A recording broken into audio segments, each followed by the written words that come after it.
श्री स्वामी समर्थ. सर्व स्वामी भक्तांना स्वामी महाराज तुमच्या सर्व चांगल्या इच्छा पूर्ण करू द्यात हीच स्वामी चरणी प्रार्थना करते आणि आजच्या व्हिडिओला सुरुवात करते. आज 5 एप्रिल 2026 आज संकष्टी चतुर्थी आहे. या दिवशी कोणती सेवा करायची याविषयी आपण थोडक्यात माहिती जाणून घेणार आहोत.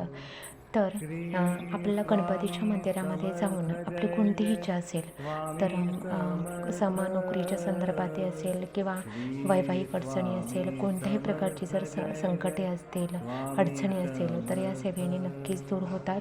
तर ही सेवा कोणती आहे तर आपल्याला आज गणपतीच्या मंदिरात जाऊन एक नारळ, एक डाळिंब, 2 विड्याची पानं, त्याच्यावरती नाणं आणि त्याच्यावरती सुपारी ठेवून आपल्याला गूळ आणि खोबऱ्याचा नैवेद्य आपल्याला गणपती बाप्पांना दाखवून आपली इच्छा जी आहे ती इच्छा बोलून आपल्याला तिथंच 121 वेळा या मंत्राचं पठण करायचं आहे. तो मंत्र असा आहे: मंगलमूर्ते विघ्नहरा दुरितनाशना कृपा करा.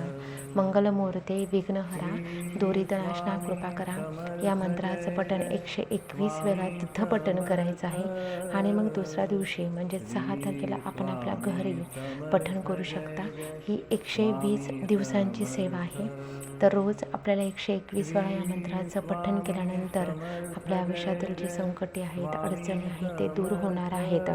त्याचबरोबर संध्याकाळी आपल्याला तिन्ही सांज झाली की म्हणजेच 6-7 वाजता तर आपल्याला खोबऱ्यावरती लवंग आणि त्याचबरोबर कापराचा भीमसेनी कापराचा तुकडा ठेवून आपल्याला तो जाळायचा आहे. आणि विघ्नहर्ताय नमः, ओम श्री विघ्नहर्ताय नमः असा मंत्र आहे. या मंत्राचं तुम्हाला पठण करत म्हणजे हा मंत्र म्हणत ते आपल्याला ते जाळीपर्यंत आपल्याला ते हा मंत्र पठण करायचं आहे. म्हणजे आपल्या जे जीवनामध्ये जे संकटे आहेत ते संकटे गणपती बाप्पा विघ्नहरण करतील, कोणतीही संकटे येऊन देणार नाहीत. तर अशा प्रकारची ही सेवा आहे. त्याचबरोबर आपल्या मुलांची बौद्धिक क्षमता वाढवण्यासाठी आपल्याला गणपती अथर्वशीर्षाचं पठण केलं पाहिजे.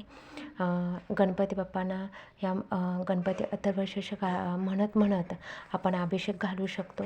त्याचबरोबर गणपती स्तोत्रसुद्धा आपण म्हणू शकतो. तर अशा प्रकारे ही सेवा आहे. झालेली सेवा श्री स्वामी समर्थ महाराजांच्या चरणी रुजू करते आणि इथेच थांबते. हा व्हिडिओ आवडला असेल तर लाईक करा, शेअर करा आणि सबस्क्राईब करा. श्री स्वामी समर्थ.